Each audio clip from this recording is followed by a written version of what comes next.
Just got the Facebook notification that we're going live. Facebook, we are live.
Well, thanks for that. I don't know if that's true, but you can find me at RotoHeat Sully on Twitter.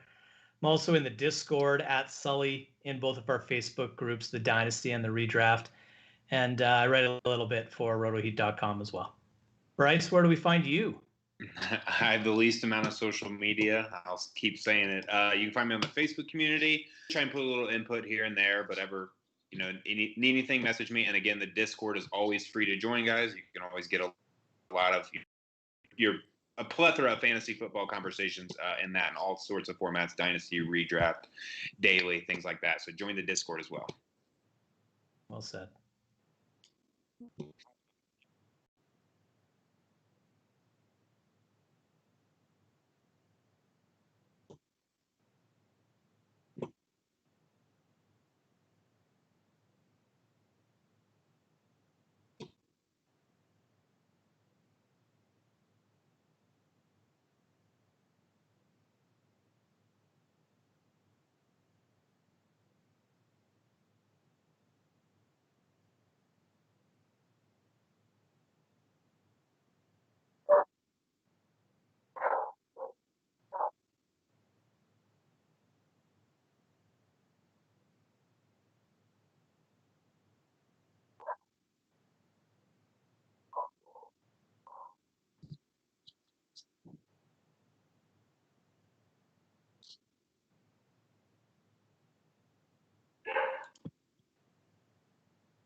Well, I just read a little blurb that he's still and they're kind of looking at it. So it does look like it's a groin strain. Twitter kind of exploded when he went off on a cart, everything from season-ending ACL tear to, he was dead kind of thing. So, but it looks like it's a groin strain, and I kind of did a little quick look up online as to like groin strain recovery time. So mild groin strains, it kind of states that it's about a 2-week recovery time. So if it's mild, you might have them for week 1. I would say probably not at this point. But if it's more severe, it could be up to 6 weeks. So you just kind of have to monitor it and, have some plan Bs in place. What do you think about Montgomery's injury, Bryce? I don't really care because I don't own him in like all 10 leagues I'm in. But I mean, it's sad to see because I do kind of like the Bears. They're kind of fun to watch. I like defense, so that's a fun team. And he kind of almost gave some life into that that team because in the past they've had pretty exciting fantasy relevant running backs like Matt Forte, really him for forever. It seemed like he was always a great asset to have. So if anything, it kind of maybe gets people to peak in Cohen's value real quick. But again, if it's just a mild groin injury, it shouldn't be like he should miss too much time. So yeah, I agree. Alrighty. Silvers, I'm seeing if we could hear you yet. Yeah, I just was, messaging them. Y'all missed the best opening in the history of this show. The long 9 weeks it's been around. But I think I've got it figured out so that they'll be able to hear me now. But yeah, David Montgomery, I hope he's not out for a long time. I mean, people are relying on him. So, and I was hearing a lot of really positive things before today about him, kind of trimming up, leaning up a little bit, looking a lot more explosive. So I definitely hope that it's a short-term thing. He's back out there on the field, and we can see what he's really got to offer, hopefully, in what equates to be a better Chicago Bears offense. Mm-hmm. The other news, Sony Michel coming off the pup, and maybe the Damian Harris hysteria dying down. And since Bryce is our resident Patriots diehard, we'll let you start with this one. I love it. Finally, I was really worried because, there were reports that they weren't certain he'd be ready for week 1, and him returning to practice 2 weeks before the start of the season definitely gets me excited because I bought some shares of him this offseason for dirt cheap, like second round of rookie drafts, trading like backup, solid backup running backs, things like that, because people just were so low on Sony. I think Sully and I reiterated it a ton. We think the Patriots are going to lean to the run game, and they're going to have a lot of opportunity. He's going to have a lot of opportunity and see a lot of touches this year. The only downside for the Patriots offense is they don't seem very high powered, so his touchdown upside is up in the air until we kind of see what Cam Newton looks like in that offense. But for me, and I think for all Patriots fans, it's a good sign to see a former first round pick returning to practice. What do you think, Sully? Yeah, I agree. I kind of like it and I kind of don't. So, I don't like it because now I got to change my rankings again. Montgomery and Michelle, I got to redo my rankings and forever redoing my rankings. But it's the old Patriots backfield, right? So now you got maybe Damon Harris get some touches. James White's still going to get some touches. Sony should be, if he's healthy and good to go, that primary ball carrier for them. Rex Burkhead will show up every once in a while. So it's kind of back to, I agree. I do, like I said, probably every week for the last 4 weeks, is that I think the Patriots lead the league in rushing attempts this year. But I don't know who's getting the ball all the time. I had Sony way down at 43. Obviously, he's going to come back up. I do think he's an RB2. So it's good news for the Patriots because they need as dynamic a running game as possible, I believe, this year. So we'll see how it plays out. But yeah, for a while there was looking like Sony was headed to the pup. So this is good news for him. It's good news for the Patriots. Good news for his fantasy managers for sure. Yeah, I find it incredibly disappointing because I was all ready to toot the horn on the Damian Harris train. Right. all aboard, let's go and let's run with it. And unfortunately, that maybe doesn't look like it's going to happen, and it's going to be 4 carries a running back and a couple of passes to James White and Rex Burkhead, and who knows? I mean, I'm a little disappointed. That's such a crowded backfield, and so just adding a 4th body back there again just makes it such a headache from a fantasy perspective. I don't know that there's a single one of those guys now that I really want to target all that early, and I really feel like for me, Damian Harris was getting to the point where I was ready to move him ahead of James White and kind of into that late single-digit round category ahead of James White. And now I feel like James White has to be the top back in our standard league again, being the PPR back there. He's got to be the top guy out of that backfield because I don't trust any of the other backs, Michelle, Burkhead, or Harris, if they're all splitting carries. Where's Lamar Miller these days? Is he still not practicing? Yeah, no, he's in the physically unable to perform list right now. Yeah, you love signing guys and putting them right on the pup. That's a good signing. Because there was some rumblings that Burkhead was on the verge of getting cut earlier in the season, in the off season. So who knows how that plays out? I don't know if they carry all those guys, but I guess if someone's going to get cut now, it's probably going to be Lamar Miller. So, but if he goes on the pup, you don't have to cut him. So who knows?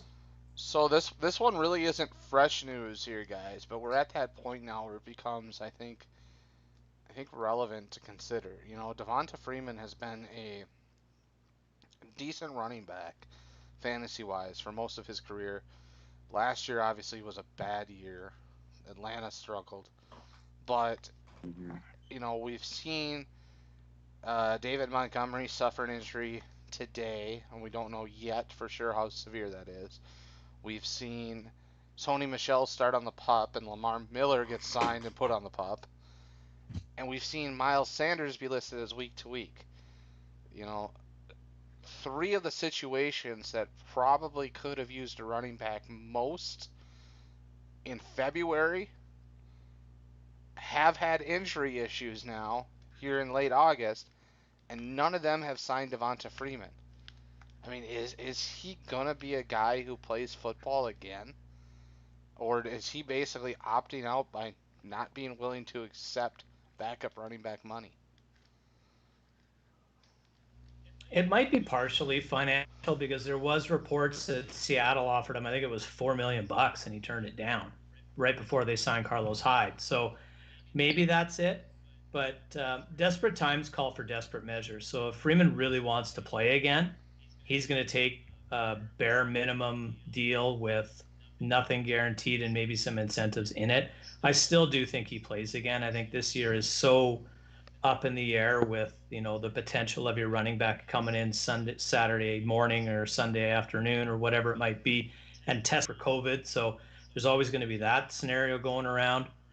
And let's face it, running backs get hurt all the time. So he's probably the first guy that you're calling if you really need a guy. I would think. I don't know who else you're going to call. The other one was Lamar Miller, and he's beat up and tied up. So I would say, yeah, Freeman's going to play again. I don't know where and I don't know when, but I would say yes.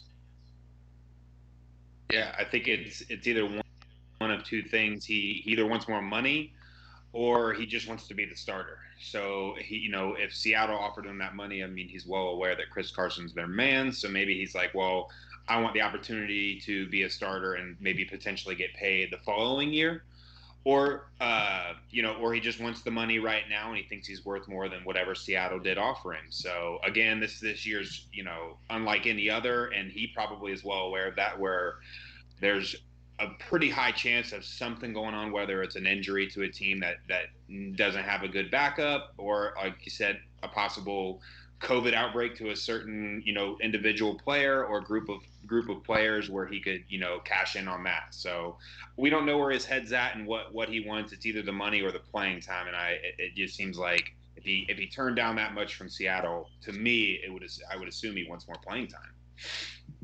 So Yeah, makes sense. To me, like, I don't feel like, I mean, he had a bad year last year, as did anybody in the Falcons run game, but I feel like he's still got something left in the tank, and I'm surprised that we're sitting here now 15 days, less than 15 days from kickoff, as that would have happened a couple hours ago here on if it was game night.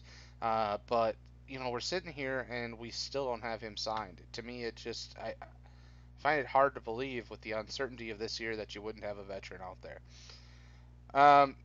We want to remind everybody, if you got questions, get them into us. We always answer questions at the end of the show.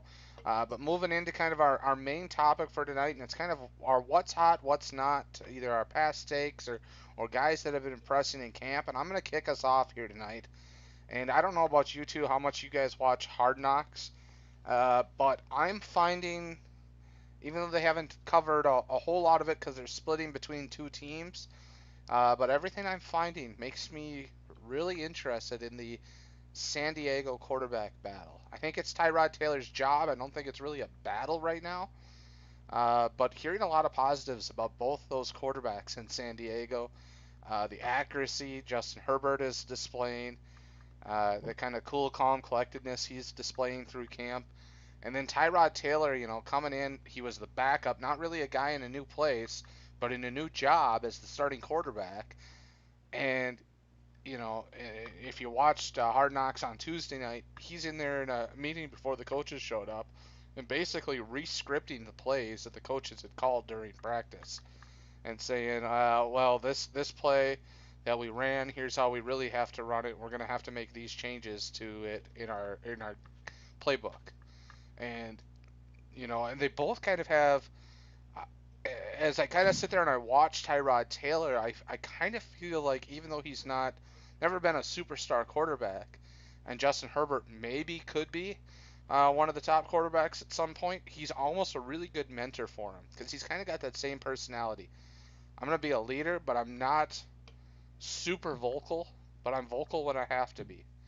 Like, I can identify this play that went wrong, and nobody's around in the team meeting. The coaches are running a little late, so I'm going to take control and tell us what we got to do. And then you got, a veteran like Brian Balaga jumping up and helping out. So I feel like the Chargers are in a really good position, and that quarterback room really interests me over there all of a sudden. Well, I have Taylor projected for 16 full games this season, and I still feel that way. I look at that team as a potential playoff team this year. Their defense, if they can finally stay healthy, is rock solid. There's a relationship between that quarterback and his coach and in that offense, and just that experience. I think that the future is definitely not Tyrod, but I think the now is. And I haven't seen any episodes of Hard Knocks, so I can't really comment on that or anything that they've messaged there. But I will say that I think Tyrod is a lot better of a quarterback than people give him credit for. He's a fantasy quarterback than he is a real life quarterback. I think he's got 2 top 12 quarterback seasons on his resume as a fantasy quarterback. So I still think he's the man there. And we talked about this, I think, a couple of weeks ago when J-Wall was on. It was kind of one of the questions, when do we see Justin Herbert? And my answer was 2021, and I still feel that way. So, Bryce, what's your take? Yeah, I pretty much agree with you, Sully. I hope, and I'm sure obviously as a fantasy owner and hopeful for young guys is you hope that the transition's better than what it was when he was in Cleveland for Baker Mayfield, because it looks like that organization almost set him up for failure. Like, they didn't really work their scheme around his type of play. And I haven't watched Hard Knocks yet, but I watch it every year, and I usually cram all of it in the week before the season. But if what you're saying about him, going over the playbook and stuff like that, it just shows that he still has that leadership mentality.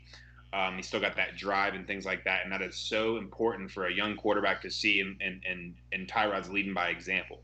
So and like you said, that the wild card slots in the AFC is just so wide open that two teams, even like if they don't look good on paper, could easily just gather enough momentum through the season and get it, because the Chargers are stacked on defense and they've got a lot of talent on offense still in the skill position. If Tyrod Taylor even plays decent, it's almost an easy slot for that wild card spot. So it's going to be interesting to see, because I read reports today that Tyrod Taylor's throwing the ball deep very well today, and that team can stretch the field. So hopefully he just keeps mentoring, and that team can get some momentum, build confidence, because it's very important for young players as well. So. Who's he throwing it deep to? I don't know. I just read.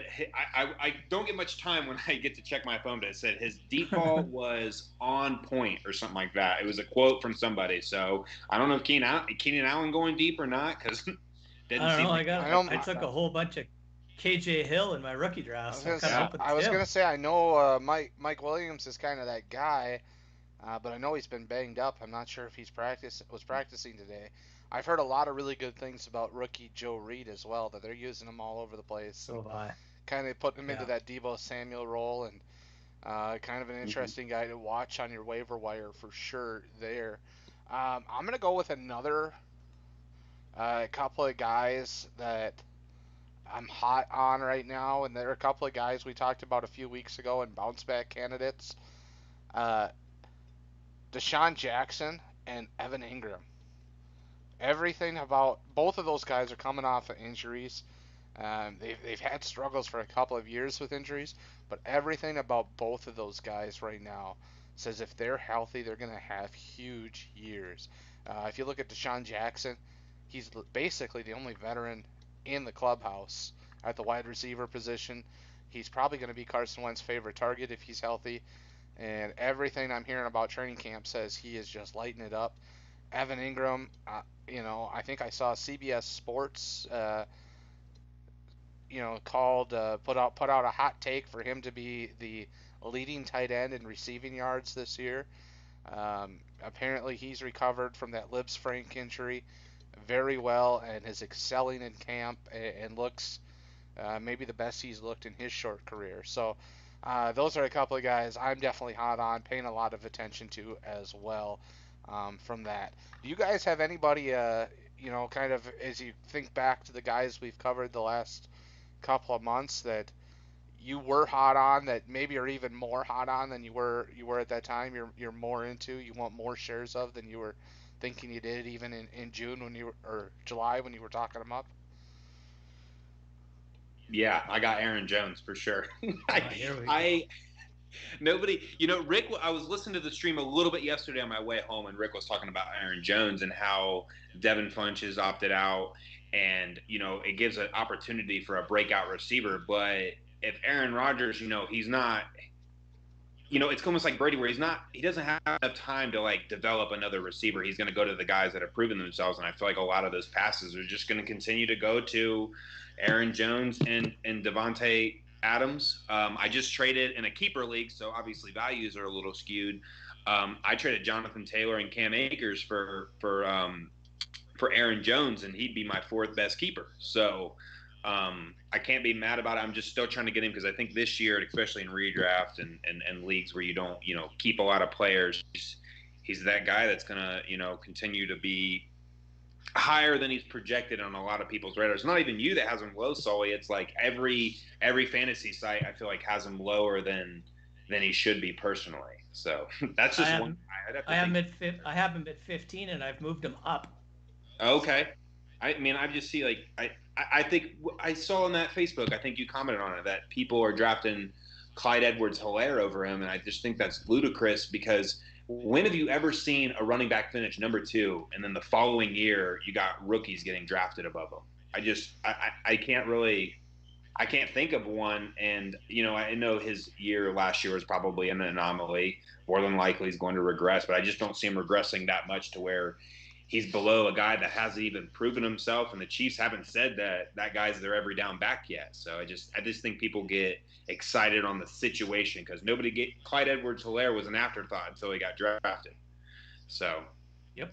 That's just one guy. I'd have to think of some others, but Sully, you got one? I'm trying to think of guys that I was kind of hot on, and I do know a guy that I'm fading that I was not hot on, but was looking forward to seeing, and that's Melvin Gordon.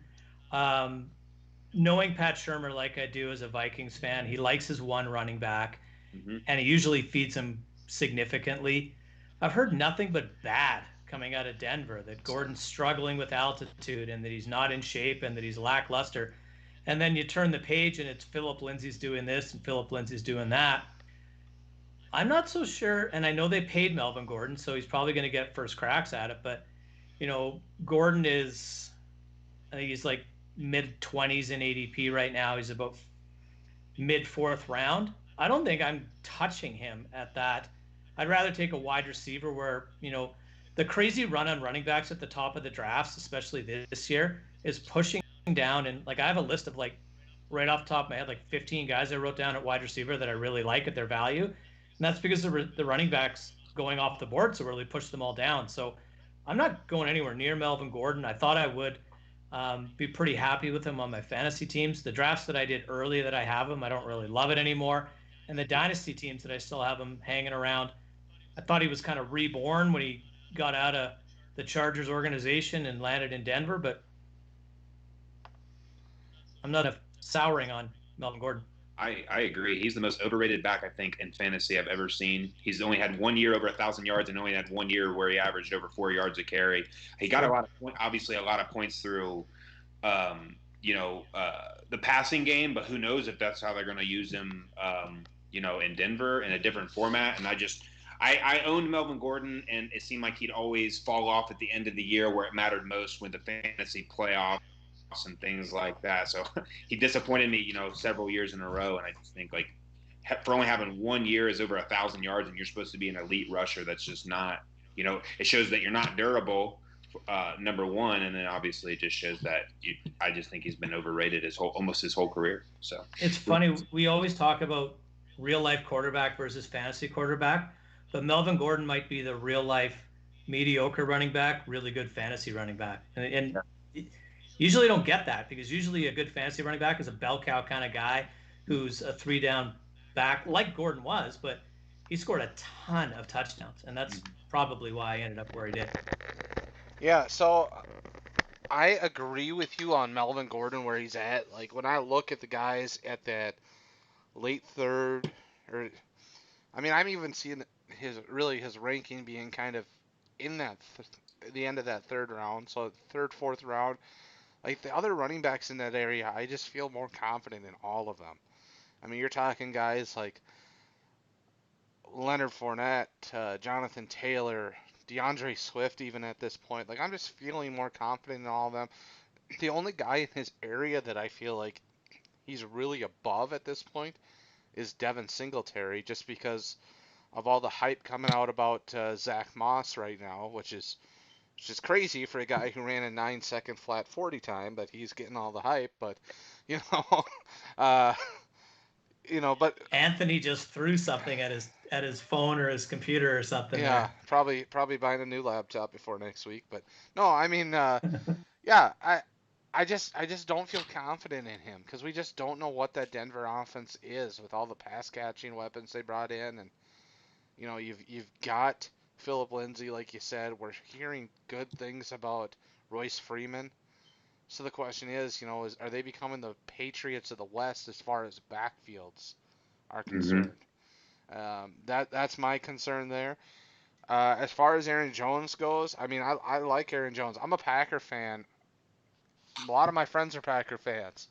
Probably his last year there. Our biggest thing that we talk about all the time is consistency. You know, Aaron Jones in 2 games scored almost 50% of his touchdowns last year. And they were 2 games without Jamal Williams in the lineup, or where he was very limited. So we just need him to be more consistent all around. That's going to be harder this year with both Jamal Williams and A.J. Dillon, who is for some reason, getting hype. I can't stand the guy. I hated the Packers picking him. I won't touch him in any redraft league. I didn't touch him in any dynasty league. I want no part of A.J. Dillon. But I can't lie that his being there does worry me as far as Aaron Jones is concerned. Um, Looking at something that I was not hot on, and let me pull this up here. Actually, I shouldn't. I can't take credit. So if we go back, talk at our redraft discussion, and Sully, you were gone for this that week, but J Wall filled in for you, and he had at least one of his 3 picks had some insight. 2 of them it looks like he probably swung and missed on as far as regression, because Lamar Jackson's going to be a stud. And Chris Godwin seems to have all the chemistry with Tom Brady, but his third one was really, really good. And that's Marlon Mack as a regression candidate. Because everything we're hearing about Jonathan Taylor is this guy is going to be a stud from the get-go. And I love Jonathan Taylor at Wisconsin, and I really think even if you give Marlon Mack a couple of pats on the back with here's some starts early in the season, he might be the starting running back on paper, but he's probably not the starting running back in the box score. And so I really fading Marlon Mack hard in redraft leagues because I don't expect his role to be providing much more than flex ever, and most weeks not even what I'd want in my flex position. Marlon Mack could be a top 5 running back in week 1. Top 5 Jaguars. running back in week 1? Whew. Could be. Yeah. He's going to be the starter to start the season. His defense is garbage. And it wouldn't be out of the realm of possibility. So I agree with you. Jonathan Taylor is looking legit. And it's kind of hard. It's kind of silly to say he's looking legit when I haven't seen anything I haven't seen any practice film. There's no preseason. I just know what I saw in college, saw him at the combine, and what I read. So, but he sounds like he's going to be the guy, but I still fully believe that Marlon Mack starts the season. And like we talked, I think, Bryce, a couple of weeks ago about it, he probably plays nervous, right? Like if he fumbles, he knows he's screwed. But I still think he's the guy there. And I think Nyheim Hines weighs in enough in that backfield, especially through the air, that it's going to kind of limit all three of them. So I think calling Marlon Mack a regression candidate makes sense. And Jay Wall is right.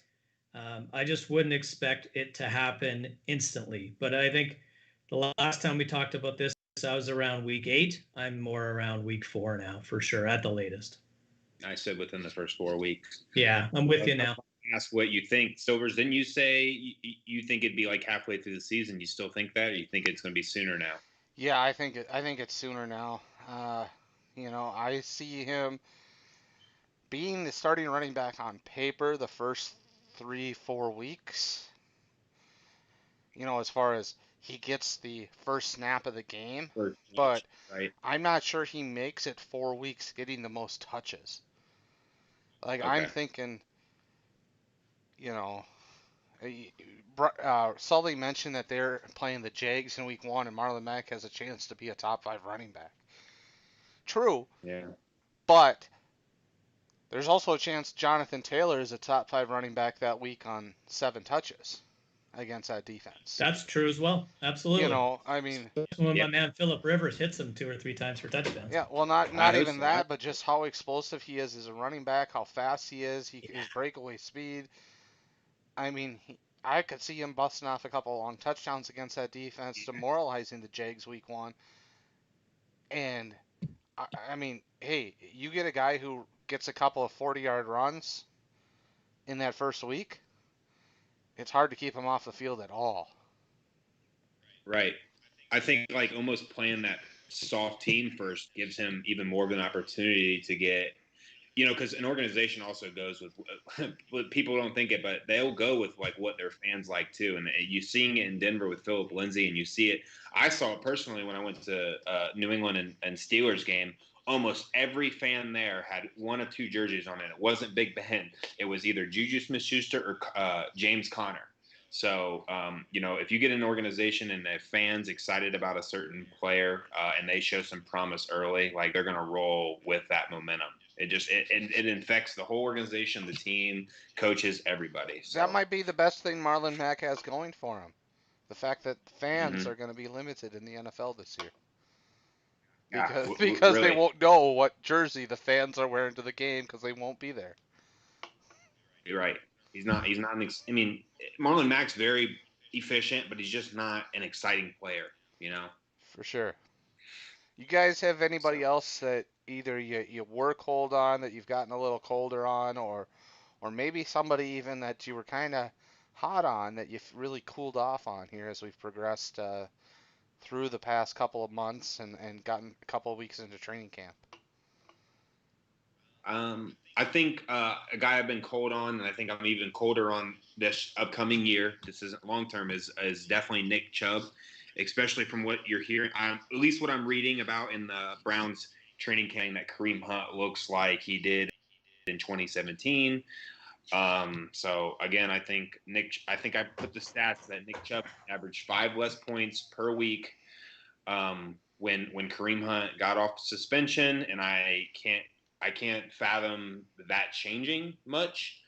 And if he's looking great, and the guy's from Cleveland, I still stand by it that I think Kareem Hunt's the most talented back in that backfield, but maybe not the best runner, but overall running back in today's style of NFL, I think Kareem Hunt is best suited for a football team. So I'm even colder on Nick Chubb this year. I have no idea what to make of Cleveland, to be honest with you. You know, you look at what kind of quarterback is Baker. I'm not really sure.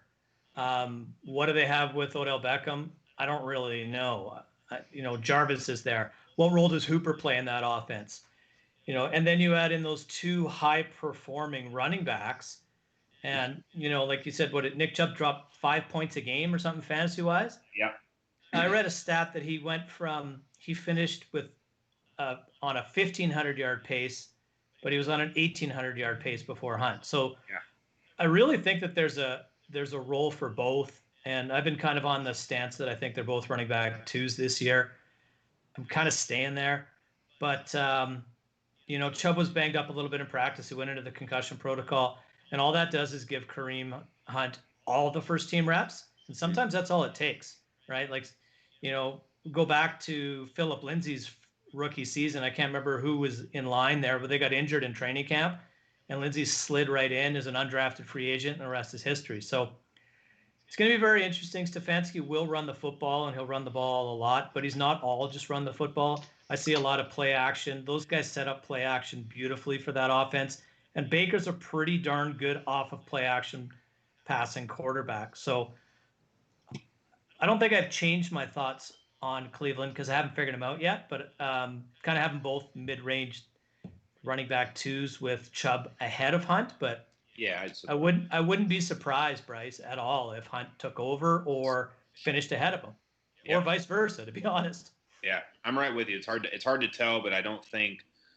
Yeah, like you said, I still think obviously Chubb is ahead just because I think he's going to get more touches, but I think if anything, Kareem Hunt will eat into him the last half of last season. I think it'll even be a bigger hit this upcoming season. Not huge, but still bigger than it was last year. Leading Silvers. Yeah, you know, I've got both of those guys in leagues, and to be honest, they're both in dynasty leagues at this point. I haven't landed either in a redraft league. But you know, when I look at it, I feel more confident in Kareem Hunt for some reason. Like just purely off of feel. I feel more confident in the teams where I have Kareem Hunt over the teams I have Nick Chubb, even if I feel they're both contenders. I can't really put a reason on it as to why, because I think Nick Chubb is one of the best running backs, not best all-around backs, but best rushing running backs in the NFL. Yeah. But just for some reason, that Kareem Hunt factor just plays a huge role, seems to play a huge role, and I just look at those teams and I feel better about them with Kareem Hunt in that spot. And I can't really quantify why that is. But I think the other thing that sticks out with me with Hunt is obviously he has some history off the field and he's a bit of a risky asset. There's no one left in Cleveland that has any ties to bringing him there. So they could have eased him away or let him go this year, but they want him there. So he's going to be involved for sure. I think where these guys are falling, especially in redraft as well, if something happens to the other one, they are guys that can win you your league for their value.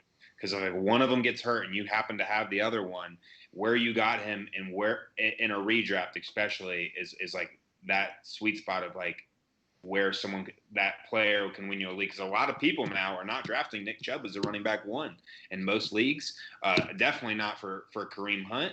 So if you can get a two running back ones, you know, I don't even know exactly where Nick Chubb is falling. I think I just did a redraft where he fell like late into the third, which I thought was pretty accurate of where he should have fell in a redraft format at least. And the guy had a better running back than him, and I think that's just, again, it be a guy that wins you your league if something happened to the other ones. Yeah, if they played on different teams, they might both be top 5 running backs. Oh, yeah, 100%. Right? Like they're in that neighborhood. They'd be in that Kamara, Cook, Henry conversation for sure. Yeah, but Bryce has Kamara like at running back 15, so. I do not. Yeah, he doesn't like him. 7. Oh, okay. So I have a guy that I was not really hot on, but I faded, and it's a quarterback. and it's Josh Allen. So I had originally ranked Allen, I think, as 6 where he finished last year, with my expectation that he would regress because of the addition of Zach Moss, because I felt as though the Bills organization wanted Allen to run less. And I read a stat about Frank Gore last year. I think Allen had 9 rushing touchdowns last year. Frank Gore had a first crack at the carry all 9 times and failed to score. So you think if Gore fell down forward into the end zone half those times, what Allen's fantasy points? He's barely a 55% completion percentage quarterback through 2 seasons. I've pushed him down to 8 in my rankings, but I'm thinking of moving him down to like 13, 14. I think he's going to fall right out of the top 12, and he's not going to be a guy you want to draft on your fantasy team this year. I think from a production standpoint, everything you said there makes a lot of sense. But I'm seeing really good things about his passing too in camp, and his connection with Stephon Diggs. Yeah. And Diggs is by Diggs far the helps. best wide receiver he's had. So maybe there might be some regression there in the rushing, but the passing might be going up as well.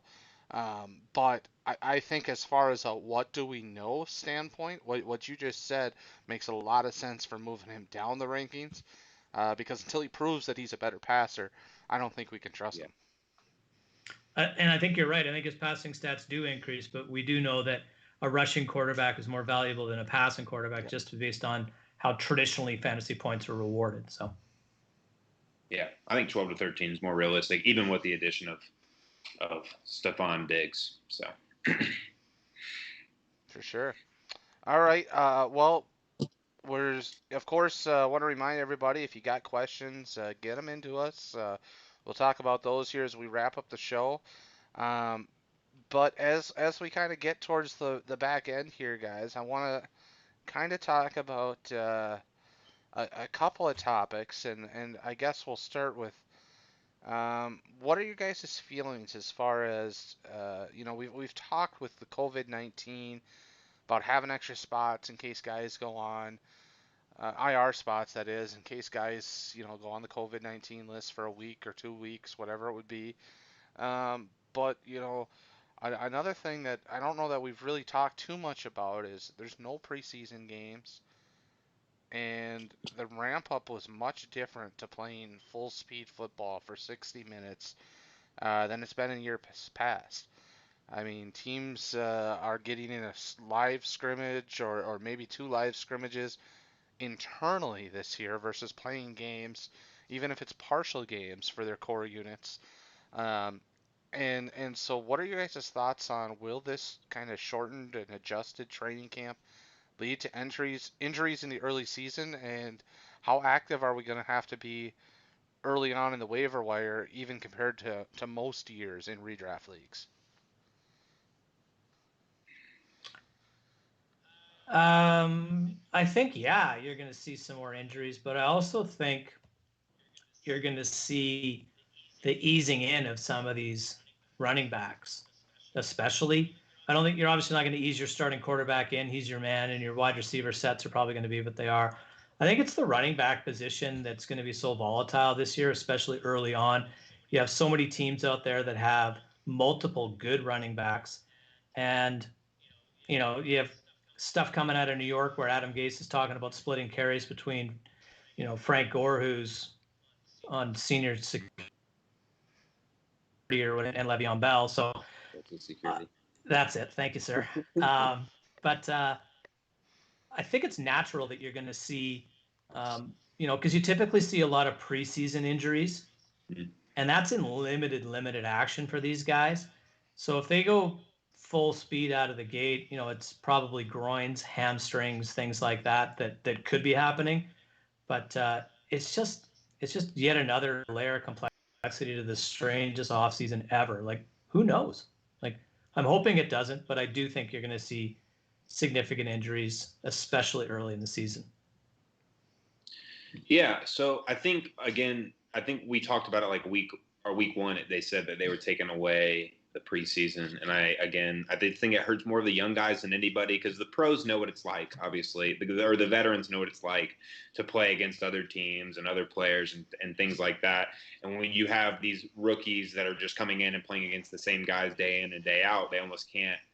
It's probably hard to adjust to other pro talent, because they're not in college. You're not going against a pro wide receiver every week, where in the NFL you are. So, I think we had definitely heard a lot before the season started, which is good, because not any huge name players have gotten hurt or torn their ACL that have much, at least fantasy value or relevance. But it's going to be interesting, because I don't know how they're going to how it's going to be when you go from just practicing straight to full games, because we don't get any much insight to how teams are practicing either. How often are they going full go in their practices and whatnot? I know once the season goes, they barely go full go during practice, because that one day that they play all 4 quarters is enough wear and tear for their bodies. So, and there's only one way to find out and see. Other professional organizations are doing well, but there's none that are more physical than football. So,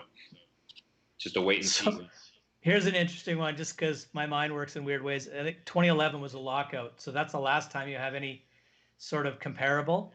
And I just pulled up an article. 10 guys ruptured their Achilles tendon in the first 12 games, or first 12 days of the season out of camp in 2011. So that's probably not a good sign. Mm-hmm.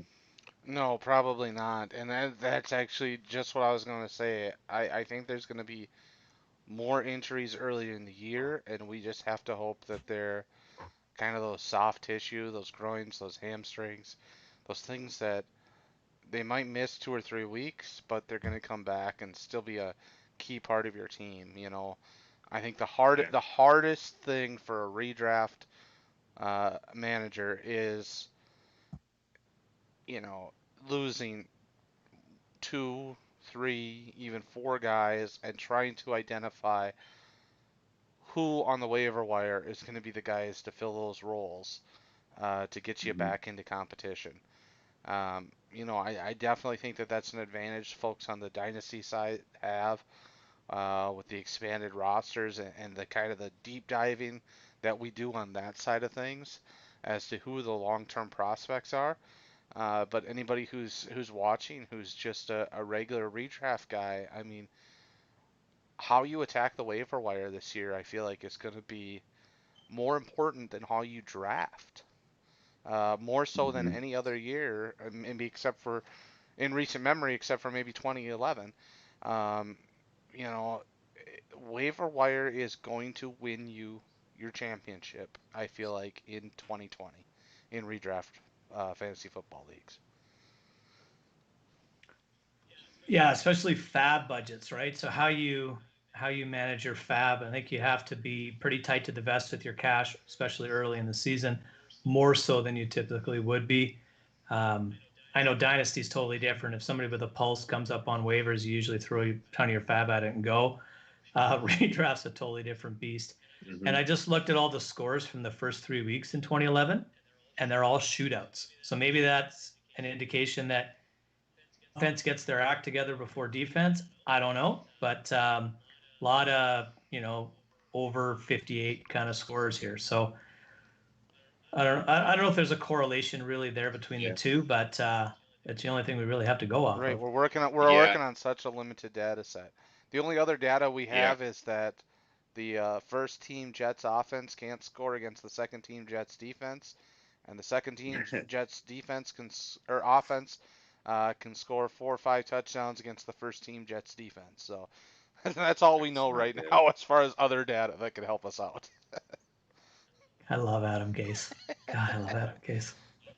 And the only thing on the injuries for 2011, I feel like now more than ever, like personal, like players are taking care of their bodies a lot better, and trainers are much more, medical education is always advancing and things like that. So you just have to hope that trainers are taking that into account. Like, hey, your body hasn't been through this much strain. We got to make sure we're icing, taking care, and stretching, and things like that. I feel like nowadays it's I can just remember even from when I played in like middle school football, we'd stretch for like 5 minutes and then go play as hard as we can.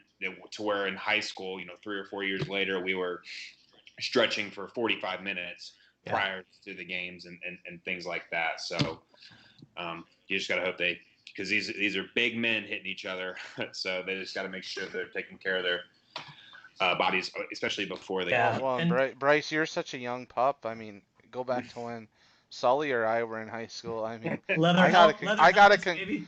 I got a concussion in high school. I hardly even knew what the term concussion was. I had a faint idea what it was and had Did you no know where you were idea. at? And after 3 weeks of migraines, the doctor finally told me I couldn't play because I finally told him I was having migraines every day. Because I didn't know what it was. I've had 3 in my life that I know of that were never diagnosed. When I look back at like what I know of a concussion now and what I kind of experienced when that was happening, it's like, yep, I kind of had a concussion for sure. So Yeah. I definitely had 2. One of them I didn't know where I was at, so it was pretty bad. But the next day I had no symptoms, and the other one I got it at the beginning of a rugby game, and all I remember is the ending of the rugby game. So both were in rugby. Did you play the whole game? Yeah, I don't remember. That's crazy, hey? Yeah. Jeez. So the first one, apparently, I was just staring up into the sky, and then like one of the kids' dads was like a doctor and stopped the game and took me off the field. And then the second one, we were in that rugby is a sport where there's not much. People don't care about their bodies in it. It seems like so. I don't remember playing it, and I guess I did good. So. Awesome. All right, so kind of the last area I had for us to kind of talk about is kind of as you guys have gone through your redraft drafts or mock drafts at this point, who are the guys you're finding that you're getting a lot of shares of, and who are the guys that when you're up on the clock and you're seeing them there, maybe as the top choice or one of the top choices kind of in that tier that you're finding yourself avoiding? Guys that stick out to you that you're clearly making a mental decision to avoid or a mental decision to draft over other guys in the same tier position. Sully, why don't you give us a couple of guys that way for yourself to start? Guys I have a lot of, and specifically because I've targeted, I have a lot of Calvin Ridley. I think he's my boy this year. I think he's going to have a great season, so I've targeted him a lot. And then value-wise, Tyler Boyd's a no-brainer why he's so low down in the ADP. Running back-wise, I don't know if it's going to work out for me or not, but I have a lot of James Conner. I have a lot of David Johnson. I have a decent amount of Jordan Howard. Guys that I've been avoiding, I've been passing on the CEHs of the world. I'm not spending that draft capital there. Same as Derrick Henry. I think he's a little bit too much for his blood. Aaron Jones I've been avoiding. A.J. Brown I've been avoiding, and I know those are 2 of Bryce's guys. Amari Cooper's another guy I don't really like his value that much. And then tight end wise, I'm picking up a ton of late guys. I'm picking up the Jonnu Smiths. Blake Jarwin's a great value. And I'm staying away from Darren Waller. I want nothing to do with Rob Gronkowski. And I think Jared Cook is grossly overpriced. So that's sort of and then quarterback, I have 6 guys at quarterback that I want. The first 2 I'm not drafting typically. That's Mahomes and Jackson because of the ADP. And then the other 4 are Dak and Deshaun, Russell Wilson, and Kyler Murray. And I try to get the last one. So I'll just kind of roam through my draft. And the second to last one goes, that's when I try to pounce. And if I miss, I will wait till, I like Ben Roethlisberger really late this year. I'm the only guy in the world that likes Phillip Rivers this year. I like a lot of guys late. I like Baker late. I like Joe Burrow even. So if you're playing in a 1 quarterback league, there were 40 quarterbacks last year that had a top 12 week in a 32 team league, which is pretty insane. So don't stress out a quarterback. That's kind of my random list. Bryce, what do you got? I just did a redraft the other day, and I got Jonnu Smith, Blake Jarwin, Dak Prescott, and Joe Burrow as 4 of the players that you just mentioned in it. You just won that league. Good job. Yeah, I love it. But as I said on the last one, it's like a lot of times you'll find some of these players that people don't get excited about, but they're consistent week in and week out. And one of them that I got a lot of was Allen Robinson, and I couldn't be more happy. Yeah, he's awesome. Because it just seems like a lot of people, just because he doesn't play on a fun team that nobody wants to watch, and he kind of is always overrated year in and year out, but always produces top 10 numbers, which is insane. So that's kind of those are definitely guys I'm targeting kind of early, because I think I got Allen Robinson like late in the real late in the second That's awesome. of one, and then guys I'm always targeting, obviously Aaron Jones. I love Dalvin Cook for this upcoming season. He's in a contract year, and players always play better when they got money on the line. And guys I'm avoiding for their value, of course, is Alvin Kamara. Juju Smith-Schuster, even though I did get him in one league because he fell way too late. Those are mainly the two bigger ones that I'm avoiding, that a lot of people are high on. Another guy that I'm a little higher on, but a lot of people, because he went to a worse team, is Stephon Diggs. I feel like he fell late to me in one league. I mean, I got him as a bench player. So that's one heck of a bench player, I feel like, to get, that has a lot of upside. So again, like I said, when I play redraft, a lot of times I'm not in very competitive leagues. A lot of the people watching this probably usually do redraft with like their buddies from work or friends growing up who don't pay attention to stuff like us. And the biggest thing is weight, because those players that are super undervalued always fall, and you get way better depth when you wait on those players. Rob? Yeah, well, obviously I missed our Fantasy Inferno redraft or mock draft last week, and I was really disappointed with that, because I wanted to see what you guys were doing, and Brad and Rick and some of our other folks at Fantasy Pros, and how they were approaching it. But for me, what I've really been focused on this year has been something that 3, 4, 5 years ago was complete opposite. And if you remember, about 5 years ago, it's kind of when zero running back became a big thing. Maybe a little bit longer ago, but I'm going so heavy running back in my drafts this year, because I see so much talent at wide receiver that it just makes sense to me I have to grab these running backs. And so what I've been doing is grabbing, I've been getting my first 3 rounds out of the way, have been running backs. Guys I think are starting running backs in the league. And what I have found is that I am getting a running back, a first round running back who's one of the top 10 guys. That's great. Whatever position I'm in, that's who I'm grabbing. Whether it's being at number 2 and getting Saquon Barkley, or that's, being at 8, 9 and looking at your Joe Mixons, your Nick Chubbs, your that kind of route. But what I'm finding when I come back in the second round is most of that top 10, 12 group is gone.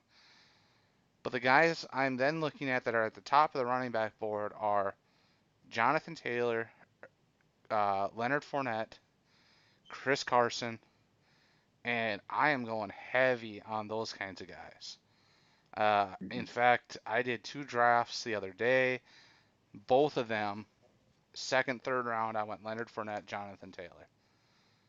And then what I'm still doing is I'm backfilling the wide receivers. So actually, both of those drafts I picked out of the number 2 slot, I actually have the number 3, the same 3 running backs in both of those leagues that I did the other day. And it's Saquon Barkley, Leonard Fournette, Jonathan Taylor. Those are my 3 running backs. Boom. I have my 2 starters, my flex filled right away.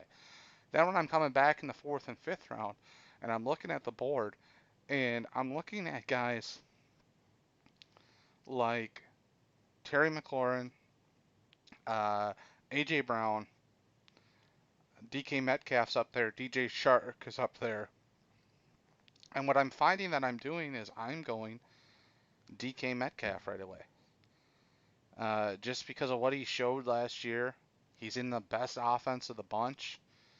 And you want to get guys that are in good offenses. Even though I think his efficiency on some of his deeper stuff could go down as the NFL backs change the way they play him, I still think he's in the best offense of any of those guys, and so I'm going with him. And another guy I'm targeting later on in the draft that, especially in the PPR leagues, mainly in the PPR leagues because he doesn't score touchdowns, but he's going to catch a lot of balls, is Jamison Crowder. I mean, the guy just catches the football in the middle of the field. He just doesn't score. Yeah. He's probably going to get 2 touchdowns all year, and you know what? That's okay though. If he catches 97 balls, I think that's a good trade-off. Don't talk too much about Jamison Crowder. We have a Jamison Crowder question coming up. Oh, all right. Well, I will pass that on, and then guys I'm avoiding, like Sully said, for the most part, I'm avoiding the super highly hyped guys that their hype is beyond what their production has been. So like a Clyde Edwards-Helaire. We don't know what he is in the NFL. I assume he's going to be really, really good. But as far as a redraft, that's a lot of, kind of eggs to throw in the basket in the first round or the early second round when you got a lot of proven talents there. Other guys I'm avoiding. Deebo Samuel possibly going on the PUP list. I'm kind of avoiding him. Yeah, he could be really good at the end, but I also believe, as much as I want to be good at the end of the season, I can't go 6-7 weeks with not fielding a competitive team and hope to be in the playoffs. So that's a guy I'm avoiding at where he's going. And then in general, you guys talked a little bit about quarterbacks. I am, as much as I love the quarterbacks that Sully named, that he's going to try and target the last one of, that's not me in redraft. My final 4 picks in redraft, in whatever order they are in, for me, one quarterback redraft are quarterback, tight end, defense, and kicker. In whatever order that ends up being, probably usually quarterback, tight end, defense, kicker in that order. But I don't touch any of the top quarterbacks. None of them are worth it to me. No, there's not a quarterback in redraft to me that is worth 6th round value, 7th round value, when I can get a Matthew Stafford in the 13th round. Yeah, that's a good point. I'm getting Dak usually 7th, 8th round in a lot of my drafts. So who are you taking in your mocks in the 7th and 8th round?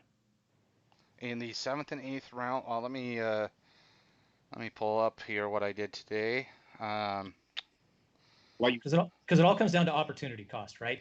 So if I can add a 350-point quarterback in round 8 versus a 93-point wide receiver, it makes sense for me. It's the same reason why I don't necessarily really like to take them early, because I can add that running back or that wide receiver that I think the opportunity cost is too high. Yeah, and I feel like a lot of times nowadays, Silver's, a lot of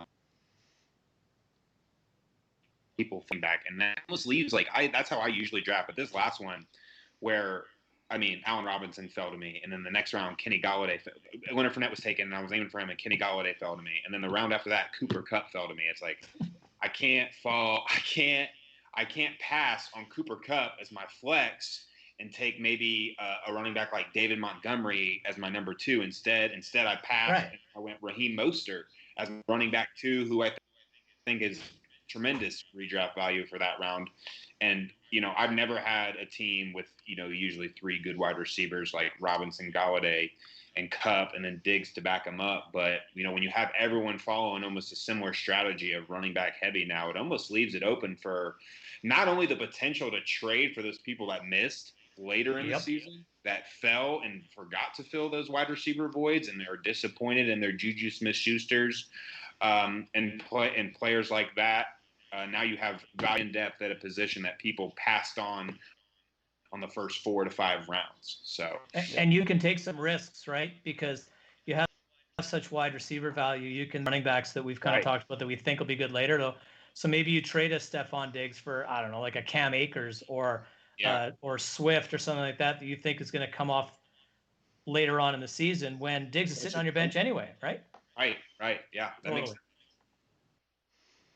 Yeah, so you figured who you had in the 7th round yet? Yeah, so I looked at the one I did here today, and I had 7. Well, I'll look at the 6th, 7th, 8th round just to kind of give you an idea. Now, remember, I went 3 running backs early, so I got my 2 starters, my flex filled. Followed that up with DK Metcalf and all and Stephon Diggs to fill out my starters. Two pretty good starters. So now I'm working all backup positions. And to me, over a quarterback, I want to build depth in the redraft, just to fill any spot. And so today I had Jamison Crowder as my 7th round pick, and my 8th round pick was Christian Kirk to fill out my wide receiver depth. I like both those Now guys. in the one I did the never day mind. before, I had the same kind of basic setup: 3 running backs, 2 wide receivers, and I went running back in the 7th and 8th with J.K. Dobbins and Zach Moss. 2 guys that I'm not relying on them to be starters, but they could be extremely valuable either on my team or as trade capital later in the year. To me, more so than having the extra 35 points for the season in a Dak Prescott over a Matt Stafford. Gotcha. That's a good point. All right. Well, I guess that kind of goes through what we had here for topics for tonight, and kind of our who's hot, who's not, random thoughts, Fantasy Inferno.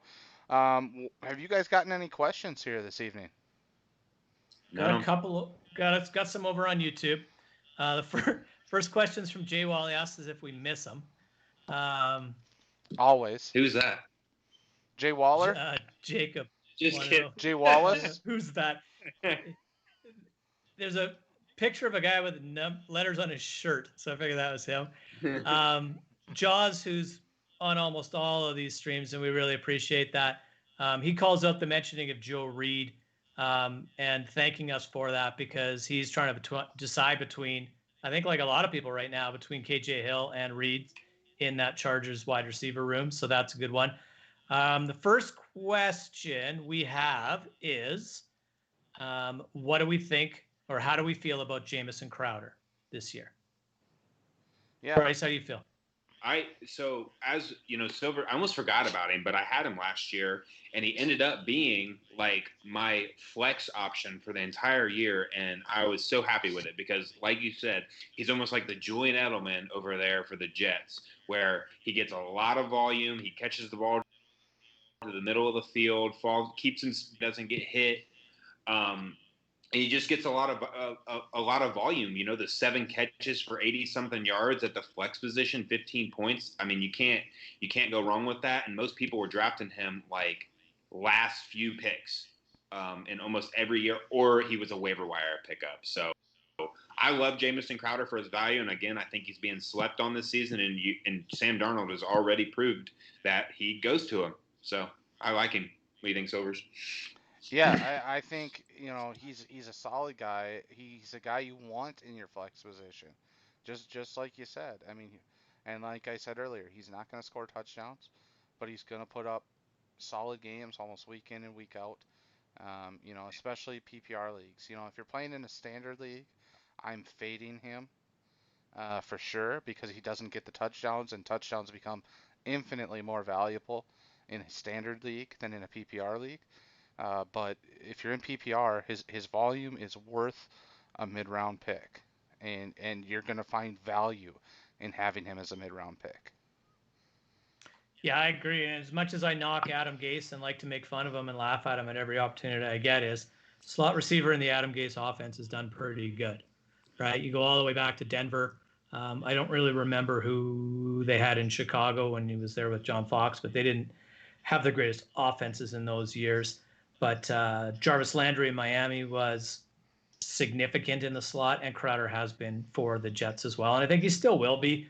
And he's a nice safety valve for Sam Darnold when he needs to get rid of that football as well. We have a follow-up question there from Prody JML asking, how do we feel if we still like him if Chris Herndon comes back and is on the field? Yeah, it doesn't really change anything to me. Chris Herndon hasn't proved anything super significant to take into, Crowder's production. So I go with who the quarterback targets, and it seems like he's targeting Crowder all the time. So Herndon was tight end 13 as a rookie, or 14 maybe. So maybe, but I'd be with you, Bryce. I don't think it's going to sour me too much. Rob? This is the way I don't see them as the same dynamic level, but this is the way I view those two. If they're both there and they're both healthy, is Jamison Crowder is a poor man's Julian Edelman, and Chris Herndon has the possibility of being a poor man's Rob Gronkowski in that offense. You know, I think there's a very good chance those are the top two receiving options in New York. They're the two leaders in receptions and yards on the year, and Herndon has a chance to be the leading receiver in terms of touchdowns. I'd say Crowder leads receptions and yards. Herndon's the leader in touchdowns. He's probably second in catches and in yards. You don't think Perryman has much value? I don't. I seen it one time. I don't. I just guys on the outside in that offense with how bad that team is. Like, I mean, there's a reason outside receivers have never been successful in a Adam Gase offense, and it's because he doesn't know how to coach an offensive line, and you don't have time to get the ball outside. I look at the last, I think it was 4 games of the 2018 season, and Robbie Anderson went bonkers with Sam Darnold. Mm-hmm. And it was, they finally took the leash off of, and this was pre-Gase too, right? So there's that to be said as well. But they finally took the leash off of Darnold, and he was healthy, and he went guns a-blazing, and Anderson went nuts. So I think Darnold was really affected last year by mono, and then coming back and then having that horrible Patriots game experience. Yeah, that's I think that crushed that kid. And I think if he has any momentum to start off this season, Perryman, I don't think Denzel Mims, that's another guy I would fade the hell out of. But I think Perryman has a shot at being legit. And by legit, I mean top 40 wide receiver. Fair enough.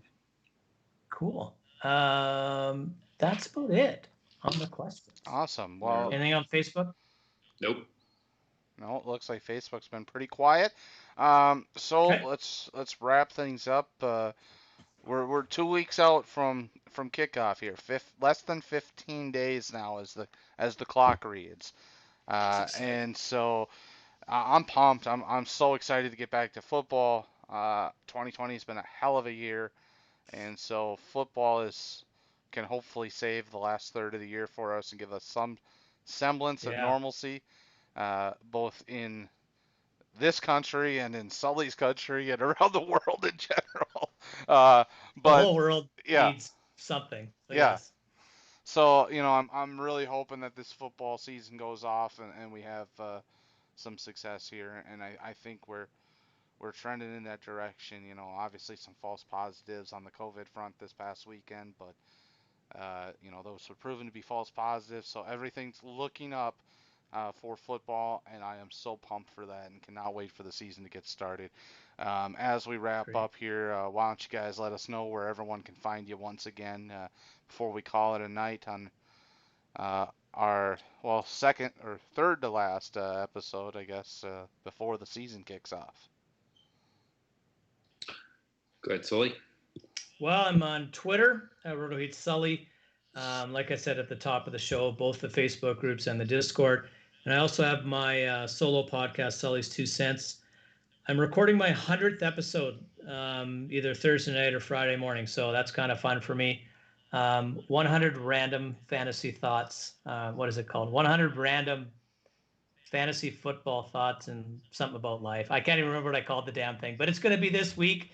And so if you have the chance to listen to that, that's also a member of the Roto Heat family of podcasts. That is greatly appreciated. And you can find me on the Facebook page, both redraft and dynasty format, and then in that Discord. Another fun fact, I don't know if you can see the side of my screen. The new Madden came out. I think we will be doing a Roto Heat Madden League, and I will be the commissioner of it. So hopefully news will be dropping on that here in the next few weeks on the Facebook and Discord as well. So is that an Xbox league? I think so. Yes, I Okay. think they're going to have somebody do a PlayStation League as well, but I Cool, don't. because I'll be 0-16 in that league. I'll go in that one. Yeah. Well, I'll be the unless somebody finds a way to get me a gaming console before this league gets off, and then I'll be 0-16 in it. a wallet. I do not have a gaming console. No, the most So recent now we need console a I have, GoFundMe. We need a GoFundMe for Silver so we can buy him an Xbox. the most recent gaming console I have was purchased in 1999 for my 9th Christmas or 10th Christmas by my parents, and that is an N64. So That's a hell of a yeah, console, by the way. huh? That's a hell of a console. The N64 is Eh, very underrated. I could do a video game podcast too if you really And wanted it to. still works great, but yeah, that's the last time I bought or got a new gaming system. So unfortunately, I love watch. I think the graphics and all that are so cool on these new games compared to what they were back then. But Oh I yeah, just that's one indulgence I can't get myself to make. So it's fair. of course you can find me Roto Heat Rob on the Twitter. You can find me on the Facebook and on the Discord. We want to remind everybody, go to rotoheat.com/patron. Become a patron today if you like what we're doing here at rotoheat.com. We do what we do for the love of it, but it costs some money to host a website and do all those things. And so, if you're able to help us out, offset those costs a little bit, if you like what we're doing, even if you want to send some money and tell them, hey, you got to get rid of Roto Heat Rob because he sucks.